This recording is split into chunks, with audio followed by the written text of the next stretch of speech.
राधे राधे दोस्तों, आज फिर मैं आपके लिए कहानी लेकर के आई हूँ जिसका शीर्षक है गीत गोविंद की महिमा। जो जयदेव जी ने लिखी है उसकी महिमा क्या है, इसका वर्णन हम आपको बताते हैं। जगन्नाथ धाम में एक राजा पंडित था। उसने भी एक पुस्तक बनाई और उसका नाम गीत गोविंद रख दिया। उसमें भी उसने श्री कृष्ण के चरित्रों का वर्णन किया था। उसके बाद राजा ने ब्राह्मणों को बुलाकर कहा, यही गीत गोविंद है, इसकी प्रतिलिपियां करके पढ़िए और देश देशांतर में प्रचार करिए। इस बात को सुनकर विद्वान ब्राह्मणों में असली गीत गोविंद को खोलकर दिखा दिया और मुस्कुराकर बोले कि ये तो कोई नई दूसरी पुस्तक है, गीत गोविंद ये नहीं है।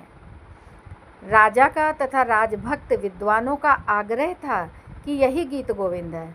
अब इस बात को लेकर सब लोगों में बहस होने लगी कि कौन सी पुस्तक असली है, कौन सी नकली है। ये निर्णय करने के लिए सब लोगों ने निवेदन किया कि इसका निर्णय तो अब जगन्नाथ भगवान जी ही करेंगे। इसलिए दोनों पुस्तकें श्री जगन्नाथ देव जी के मंदिर में रख दी गईं।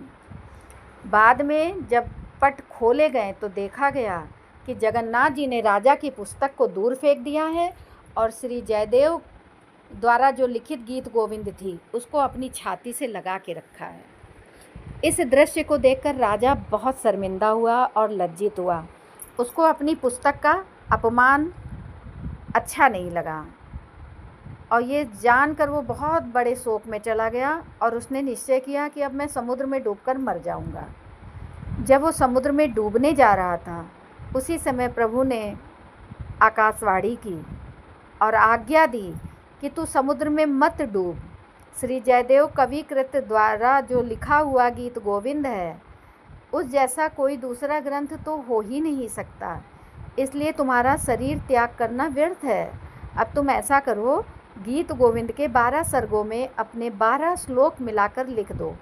इस प्रकार तुम्हारे 12 श्लोक उसके साथ प्रचलित हो जाएंगे, जिसकी प्रसिद्धि तीनों लोकों में फैल जाएगी।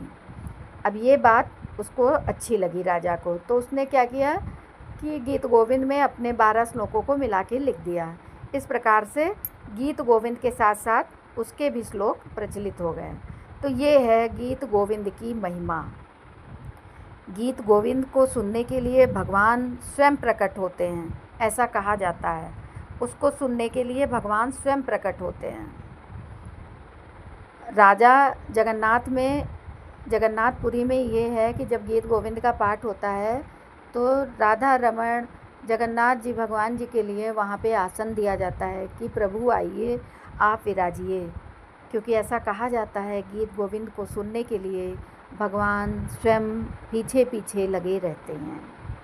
धन्य है ऐसी भक्ति और धन्य है ऐसे भगवान जो कि हमारे ही देश में हुए हैं और आज हम उनकी कथा आप तक पहुंचा रहे हैं। तो राधे राधे दोस्तों, आपको मेरी ये कहानी कैसी लगी हमें कमेंट करके अवश्य बताइएगा। मेरे चैनल को सब्सक्राइब अवश्य करिएगा। धन्यवाद।